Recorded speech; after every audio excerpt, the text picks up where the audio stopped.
Okay, so the fact is that there were a lot of countries affected by recession. United States, a lot of countries in Europe, a lot of countries in Asia, and if you look at the numbers and if you look at the international analysis done by the independent economists and finance experts, the recovery so far has been the strongest in the United States. And can I just say what sector? What sector is the strongest in recovery? You see this in the stock market. You see in this. You see this in the strengthening of dollar. That's because the euro's in the crapper. That's because they have not been able to recover as much as we are. So how can they recover when they've got 5 countries that are literally bankrupt, that's draining every piece of monetary asset out of their economy? You've got Spain, Portugal, Ireland, Italy, Greece, who are all bankrupt. We were pretty much bankrupt too. We lost $15 trillion in assets overnight. Yeah. We were, unemployment rate was hitting almost 11%. Or more. Or probably even more.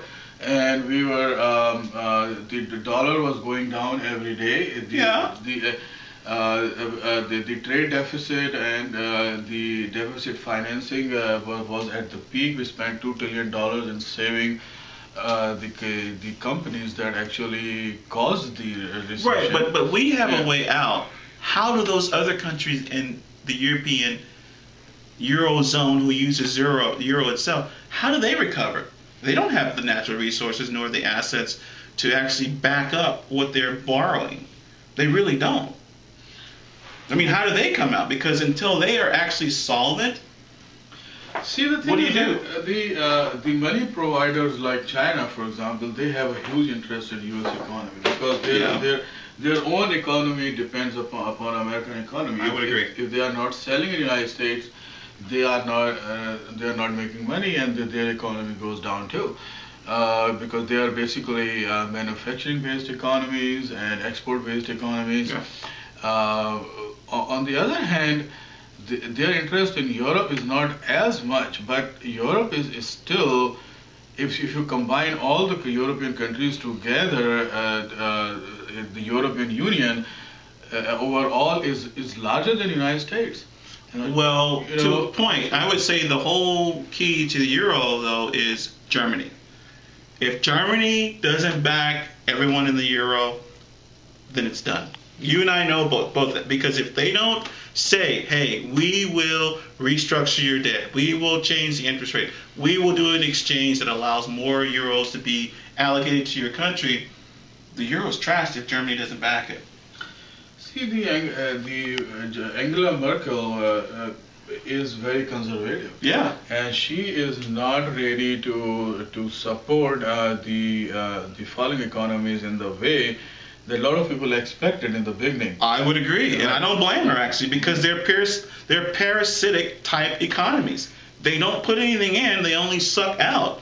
And if there isn't a fair exchange of give and take, that's not a relationship. That's an abusive relationship. If someone's taking from you and they don't have anything to offer you to return even as collateral, why would I want to bail you out? You have to modify, basically take, as they say, austerity measures, put in those measures so you can actually become solvent. If that requires raising the retirement age, cutting some of your health care benefits, trimming down your social programs, I'm sorry, it has to be done. And none of those countries want to do any of that. They just want you to give them more money, which doesn't fix the problem. So I don't blame Merkel for being conservative when it comes to dealing with these countries that have a parasitic type behavior. Yeah, the bailing out, I personally think that the governments don't have a right for the bailouts. No. This is taxpayers' money, and taxpayers do not pay their taxes for bailouts. Right. They pay the taxes to run the government, and protect them, and for their own personal security and stuff, and their own country's benefit. But if if that money, like in our country, we spend about $2 trillion on the taxpayer money on the companies. And another what 5 to 7 trillion that the Fed passed out. Well, probably nobody knows about that. It's a speculation, but it's probably right. Probably because there is no auditing on Federal Reserve, and these are the things that makes me like Ron Paul. Because, yeah. I mean, there's no reason economically not to like what Ron Paul is saying, but there still has to be balance. I mean, I think Newt Gingrich said it best when he said, left-wing social engineering is equal to right-wing social engineering. You can't have two extremes when it comes to dealing with the country's problems. There has to be a way to come and take what's good in this one, what's good over here, bring it together. That's what compromise is. See, the right-wing social engineering is corporate welfare. But Ron Paul is not for corporate welfare. Well, but I don't think it's necessarily even just corporate welfare, because there's a lot of Democrats that are into corporate welfare. Obama's one of the biggest recipients of corporate welfare, as well as one of the biggest check signers for corporate welfare, i.e. Solyndra and other green companies. Oh, excuse me, green energy. That's a crock of crap. We have spent trillions of dollars on green investment, which is something that Al Gore thought of when he decided that the world was heating up, and he has made hundreds of millions of dollars of himself. He's making a lot of green. Yeah. Taxpayer green allocated welfare signed by Democratic congresspeople and presidents. Hence, that's what the green really means. I'm taking green from your pocket, put it in my pocket, and I'm making more green while making you think that you're making the world greener. What kind of sense does that make? See, the thing is that business. No, let me just say this. Before we go on, let me just get this out. The Democrats are the best at creating these crises that need government resources to come in and resolve them, because there's no way anyone else can do this, because only the government can do this. So we have to throw trillions of dollars into creating windmills, which don't work and aren't even made in this country. They're made in China. We should be making. Why can't we make them? Why? Because we have a union that says if that guy puts one bolt in that thing, it's going to cost you $200,000. And China goes, well, we can do it for 2 cents. We can make it, build it, service it, ship it over, and it only costs you $10,000. This is also, I just published an article today on my blog, and and I discussed this, that that as in the article, that as the elections are nearing, we are hearing more and more rhetoric about and I think it's totally political rhetoric. It has no real economic and financial reasons behind it. Is that bringing back the manufacturing jobs to America? Yeah. This is ridiculous. The problem. Why is it ridiculous? The problem is that, see, the thing is that there are two major reasons. The one reason is that we have not been, and we are not, number one in the world because of the cheap manufacturing jobs. We have always been number one because of our creativity, our innovation, our research, our patents, our high-end inventions. Right. I mean, just to take the whole history: airplanes, cars, shipping industry. Well, actually, the Germans were the first to do the cars. They made the first car, the Mercedes. But we took it to a mass production assembly line. So not all of these were invented by us, but they were perfected by us. Correct. We do make things better. Invented or perfected by us. Telephone, lights, electricity, railroad, TV, internet, all of these things. See, all the major inventions in the world that are like essential necessities in everyone's life right now. We were always at the top of those technologies. Pharmaceutical, I would agree. medical, defense, I would agree. We have always, these were the reasons that we have been at the top of the world.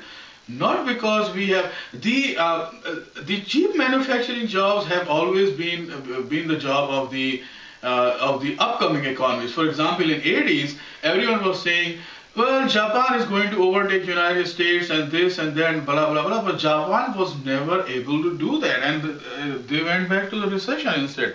The reason was that the creativity and invention and the high-end products and services and research, all this stuff still stayed in America, and Japan was just copying or doing our second grade and retired technologies. Yeah. So they were never able to catch us. Right. Same is the case with China and India and Brazil and Russia and all these and Australia, all these countries right now, that they are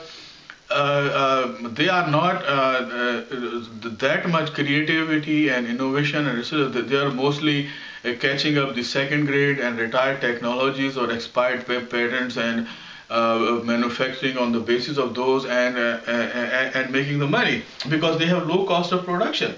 Well, why do they have low cost of production? They also got because we have higher standards of living, and our wages have to support those higher. But our wages have not supported our standard of living for the last 5 years.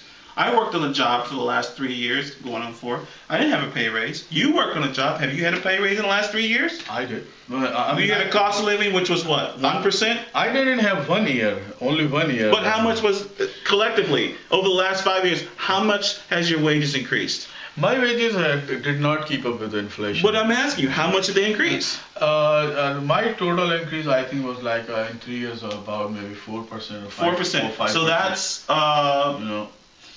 over the last 3. So let's go back and forth. Give me 5. What do you think over the last 5 years? How much did your wages increase? Before the recession, we used to have the inflation adjustment. So you would have the cost of living adjustment, a COLA. Right. And what was that? 2%? That usually used to stand between 2 to 3%. So I would say 2.5%. 2.5%. Yeah. Okay. So then after that, the recession kicked in what? 2007 or 2009? 2008. Which one? When did it begin to affect your pay? Is what I'm saying. This year they gave us a raise again. The year before we didn't get. The last year and year before. Basically, our business was not affected by recession yet, so we were still getting what we used to get. So that was the only last year which we didn't get. They gave us that one-time bonus, which was enough to push into another tax bracket. Almost all of it went into. And they took 60% off the top of that, so you really didn't even get a raise. Right. But they gave you a raise this year. What do you think? Just a ballpark. You don't have to think exact. This year, the raise is okay. I mean, this year they introduced this new system in which they have like these 3, 4, 5 categories. And oh boy! So a way not to pay you and show you why they didn't pay you.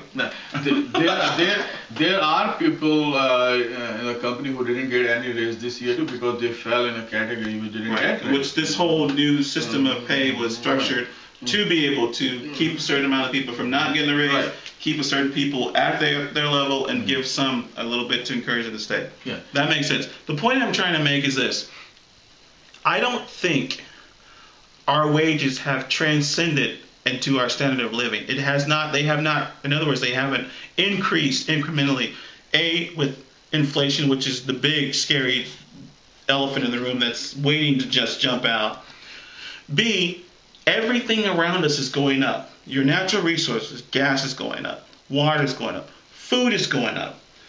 Your materials you need on a daily basis is going up. Our wages have not kept up with the increases of the things that we need to maintain our standard of living. So it still goes back to where is the economy turning around? Your taxes on your house. Your house is not worth what it was. But your taxes haven't gone down; they've gone up. Yeah, my house has is in the neighborhoods, one of the few neighborhoods in the United States that that are appreciating the value. I mean, it is very little, but it is. But you're better than most people. It is better than most people, but at the same time, Same time, my taxes went up. Even though I live in a very conservative Republican county, and they won election on no taxes, but they raised and cut.